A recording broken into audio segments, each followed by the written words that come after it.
이 코로나19로 골목 상권이 침체됐다는 이야기는 이미 많이 접하셨을 겁니다. 그런데 골목 상권 못지않게 실적이 악화된 중소기업도 늘어나고 있는 상황인데요. 이 코로나 시대가 몰고 온 언택트 시대 변화로 수혜를 입는 중소기업도 있겠지만 도산 위기에 내몰린 곳도 많아서 정부의 대응책 마련이 필요해 보입니다. 관련한 내용은 이우민 기자와 함께 보다 자세히 나눠보도록 하겠습니다.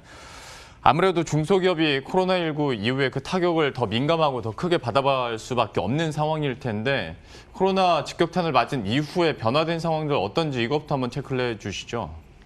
네, 현장에서 만난 중소기업계 관계자들은 요즘 시기를 그야말로 최악이라고 표현을 하고 있습니다. 내수 소비가 위축된 것은 물론이고 하늘길까지 맞춰서 수출이 막혀버려 진퇴양난에 놓인 상황인데요. 이런 중기업계의 체감 경기 악화는 수치로도 나타나고 있습니다. 지금 보시는 표는 이제 중소벤처기업부와 중기중앙회가 발표하는 중소기업 경기 전망 지수입니다. 올해 2월을 기점으로 하락세가 지속되다가 5월부터 반등하고 있었지만 코로나19가 재확산된 시점인 8월 이후 또다시 하락 추이를 그리고 있습니다. 중소기업 경기 전망 지수는 2014년 2월 전산업 통계 작성 이래 지난 5월 역대 최저치를 기록하기도 했습니다. 예. 근데 이걸 조금 더 이제 자세히 분석을 해보면 아무래도 코로나19 이후에 언택트라는 개념이 대두가 되다 보니까 분명히 수혜를 입는 업종도 있을 테고 악재인 비수혜 업종도 있을 텐데 좀 어떻게 구분해 볼 수 있을까요? 네, 말씀해 주신 것처럼 언택트 비대면 문화의 확산으로 주목받고 있는 업종에는 대표적으로 온라인 교육업체 등이 있습니다. 하지만 이런 비대면 방식의 교육 확산 이면에는 인쇄 출판업계의 몰락이라는 연쇄 효과도 발생하고 있습니다. 대면 수업이 줄어들면서 학원 교재를 찾는 수요 역시 줄어들어서 인쇄업계가 타격을 받고 있는 것입니다. 예. 자, 이렇게 그런데 전반적인 경영 환경이 악화되다 보면 당연히 고용 위축으로 이어질 수 있는 문제인데 이런 상황의 분위기는 어떻습니까? 네, 산업계에서 중소기업계를 표현할 때 흔히들 9983이라고 표현을 하십니다. 국내 전체 기업의 99%가 중소기업이고 기업 종사자 중에 중소기업 종사자 수가 83%의 비중을 차지한다는 의미를 담고 있는데요. 이렇게 중소기업이 한국 경제에서 차지하는 비중이 굉장히 높은 버팀목 역할을 하는 만큼 중기업계의 경영 악화로 인한 고용 불안정 문제는 우리나라 경제에 큰 문제로 작용을 할 수밖에 없습니다.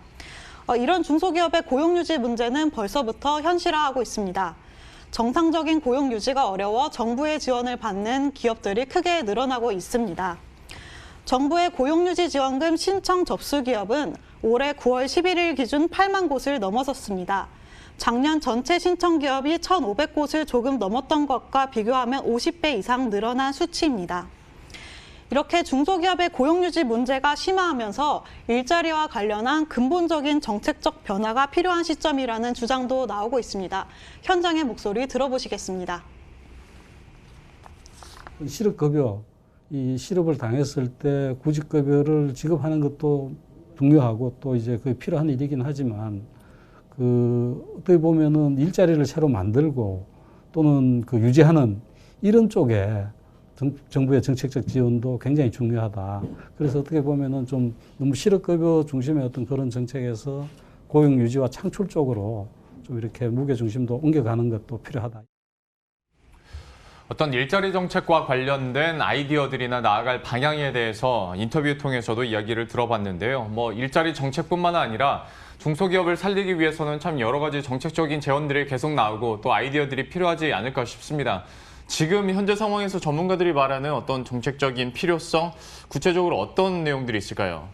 앞서 말씀드린 것처럼 우리나라 산업계에서 중소기업의 비중이 워낙 높다 보니 코로나로 인해 수혜를 입은 곳과 피해를 입은 곳이 다양하게 존재합니다.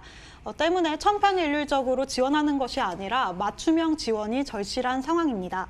전문가들 역시 중소기업의 다양성에 맞춰 보다 세밀한 정책적 지원이 필요하다고 조언하고 있습니다. 중소기업 지원 정책이 대중요법적 정책보다는 세밀한 좀 맞춤형 정책이 필요하지 않냐라고 생각합니다.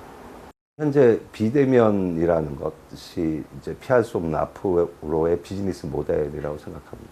그런데 이제 모든 기업을 비대면화하라라는 것은 맞지 않은 것 같고요.